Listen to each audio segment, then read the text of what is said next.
हाँ हाँ। अस्सलाम वालेकुम आपा। वालेकुम अस्सलाम खुशबू, मैं आपसे बाद में बात करूंगी। खुदा हाफिज। तुम और यहाँ? जरा आयशा से मिलने के लिए आई थी। तो क्या मुलाकात नहीं हुई? बड़ी आपा बाहर ही मिल गई, मुझे उससे मिलने नहीं दिया, बुरा भला भी कहा।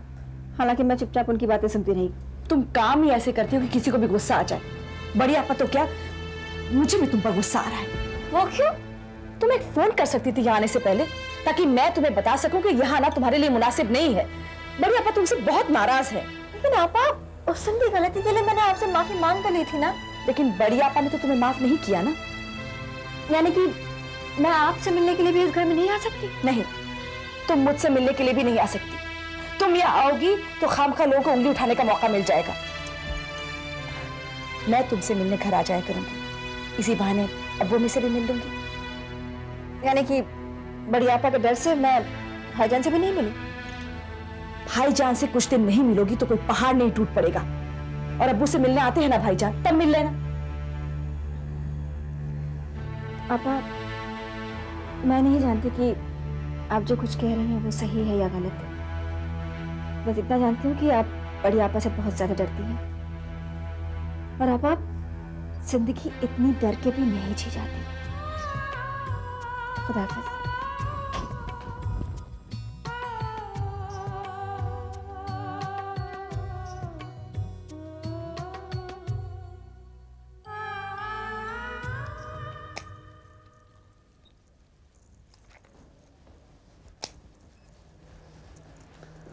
अस्सलाम वालेकुम बड़ी आपा।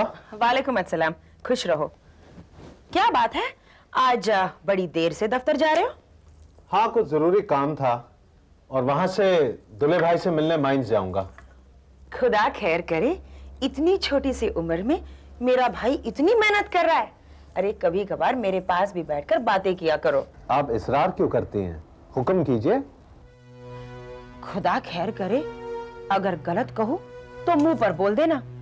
इस घर का बुरा भला सोचने वाला मेरे अलावा तो कोई है ही नहीं। आप सबसे बड़ी हैं, यह आपकी जिम्मेदारी भी है। लेकिन मेरी बात अगर लोग नहीं समझेंगे तो मैं अपनी जिम्मेदारी कैसे निभाऊंगी? कुछ हुआ क्या? खुदा खैर करे, मैं तुमसे जो कह रही हूँ अगर उस पर गौर ना किया गया तो बहुत कुछ हो जाएगा। क्या हो जाएगा, आप बताएंगे भी? देखो फिरोज, ज़हीर मियाँ ने बड़ी मेहनत से धन दौलत कमाई है। दौलत कमाना बहुत ही मुश्किल होता है, लेकिन गंवाना बहुत ही आसान। मैं समझा नहीं बड़ी आपा। मैं ये तो नहीं कहती कि ज़हीर मियाँ अपनी ससुराल की तरफ आंख उठाकर ना देखे। ससुराल वालों का भी हक बनता है अपने दामाद पर। लेकिन जिस तरह आए दिन उनके घर में कोई ना कोई मसला खड़ा होता है, अरे आदमी कब तक उन्हें सुलझाएगा? हाँ, रिश्तेदारी है तो सुलझाना ही पड़ेगा। हाँ, खुदा खैर करे, मैं कहाँ कहती हूँ रिश्तेदारी निभाई न जाए, लेकिन आंखें मूंद कर तो नहीं। आप साफ साफ क्यों नहीं कहती हैं? फिरोज, मुझे लग रहा है कि बहू बेगम ने ज़हीर मियाँ पर ऐसा जादू किया है कि वो सब कुछ जानकर भी अनजान बन गए। भाईजान पर कोई जादू वादू नहीं चल सकता। बस यहीं पर तो तुम पीछे रह गए। तुम्हें तो खबर भी नहीं कि बहू बेगम छुप छुप कर अपने घर वालों की मदद करती रहती है।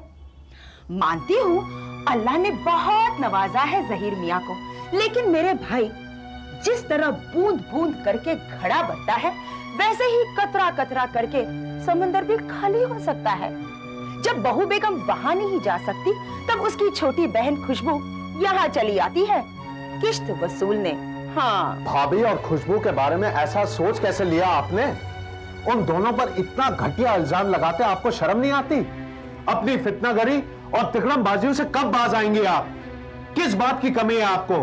क्यों सोचती हैं आप ऐसा? हाय हाय हाय, एक तो तुम ही बचे थे इस घर में, अब तुम भी मुझे आंखें दिखाने लगे। आंखें नहीं, आईना दिखा रहा हूं, वो भी सच का। आइंदा से आप ऐसी फजूल बातें मुझसे मत कीजिएगा। खुदा हाफिज। खुदा खैर करे, उन दो बहनों ने न जाने कौन सा जादू कर दिया इन दो भाइयों पर। बड़े मियाँ तो बड़े मियाँ, छोटे मियाँ सुभान अल्लाह।